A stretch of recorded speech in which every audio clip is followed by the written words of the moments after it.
Now, Dame Esther Rantzen admitted she's considering ending her own life if treatment for her lung cancer doesn't improve her condition. The broadcaster, who revealed back in May her cancer has progressed to stage 4, explained in a podcast interview that she's joined the Swiss organisation Dignitas, which enables people to have an assisted suicide. She now wants MPs to have a free vote on the subject.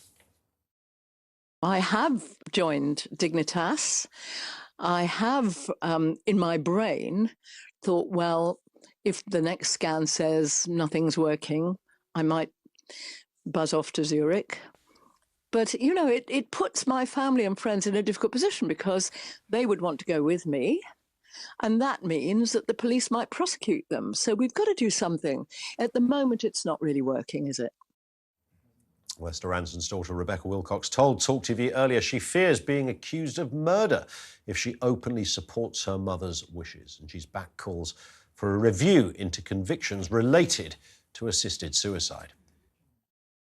I can't even say to you I would support Mum on her journey to Dignitas, because if I said that, that's legally murky. I mean, obviously in my head, I would have thought that I would never let her go alone to somewhere like that. But I'm a busy working mum. I can't leave my children to pop off to jail while she's buzzing off to Switzerland. So the fact is only 3 people a year get prosecuted. But the actual process of going through a court case, and what is the worst time of my life so far, you know, Mum is my person. I do not want to live without her. I will have to live without her.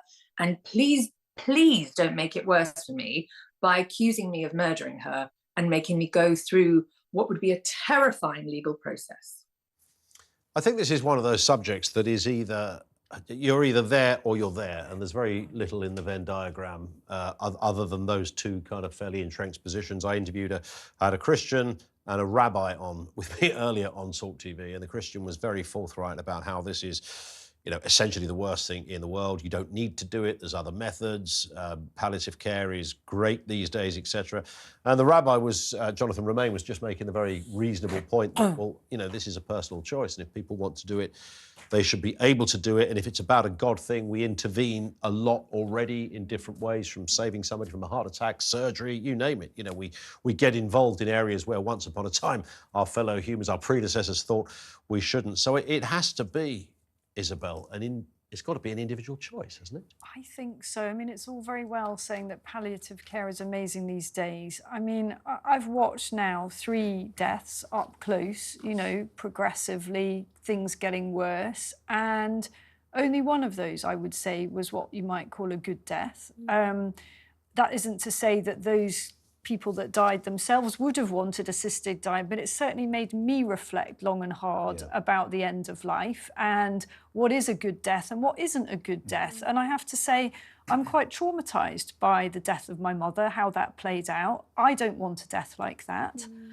Equally, I don't want to have to go to Switzerland. You know, there's something just so awful and horrifically clinical, and the mechanics of having to get over there, and what Esther Rantzen's daughter described so powerfully there. I don't think anyone would say that we've got this right, really, have we? I think you know how wrong we got it. You have to leave the body there. You can't bring the body back. This is that right? Yeah, this is absolutely absurd. Why can't you? Because it's against our laws. Because that person has been, their life has... So they have to have a funeral due to assisted suicide. Assisted suicide is illegal here, and therefore the body cannot be brought back. This is absolutely ridiculous that sentient adults can't make a decision about how to end their lives. Now, the interview with Rebecca, Esther's daughter, was one that we conducted on Crosstalk this afternoon. Really powerful. Very, very powerful. And what this is about dignity. Now, what Esther does not want to die. They witnessed the death of their dad, Esther's husband, Desmond Wilcox, and Rebecca touched on how traumatic that was that you've been through as well. People, when they're dying, it's horrible, particularly if it's from this kind of condition, lung cancer, these conditions that end horribly, to be honest with you. And she wants her own dignity, but she wants to avoid the trauma for her own family. And Rebecca was saying that, and what Esther said was, I don't want my family's memories of me to be consumed by my final moments, my final traumatic moments. Exactly.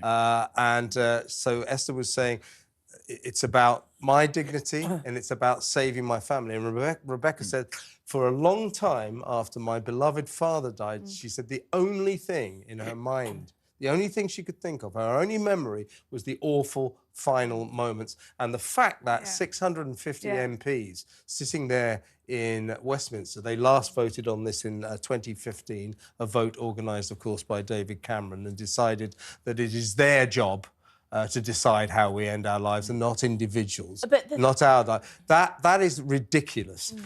This has to end. It is absurd. And there's a real appetite for discussion about this. In a survey in 2021, 79% of those people surveyed said that they would like to have the option to do this. 2/3 said they would personally choose an anaesthetic to end their life, and slightly half said they would choose it for themselves or a family member. So there is an appetite for this to be discussed, for this to be reviewed. And you're absolutely right in saying it's all about dignity. And again, not wanting your memories of that loved one to be the horrible memories when they're suffering. What about Kevin? Kevin, where are you? Oh, sorry, Kevin. That's me. It's been a long day. It's been a long day. But look, Dame Esther's done what she does best. She's started the conversation that you're absolutely right, Kevin. We must have this conversation because any of us who have had to deal with either parents who are, sort of leaving us, it is traumatic in any shape or form, particularly if, for example, with vascular dementia, which my father has, and, trying to deal with that, the goodbyes have already happened. So, all of those things are supremely traumatic. And I just hope, as a result of this, those two powerful interviews from Dame Esther and Rebecca, I just hope that people now talk about it and MPs take it seriously and stop with these pathetic rules that they come up with. This is our lives. I'm sick of politicians interfering in my life. I certainly don't want them interfering in my death. How dare they tell me how I can end my life? It's absolutely ridiculous. And apart from Rebecca, people should listen to some of the phone calls we got this afternoon. Yeah, I bet. A woman crying that she can't. Don't forget, Esther can afford to go to Dignitas in Switzerland. Most people can't. And this woman crying about her husband who's had Parkinson's for 15 years. He just wants it to end, and so on and so forth. Something has to be done about this. This is absolutely absurd and anachronistic.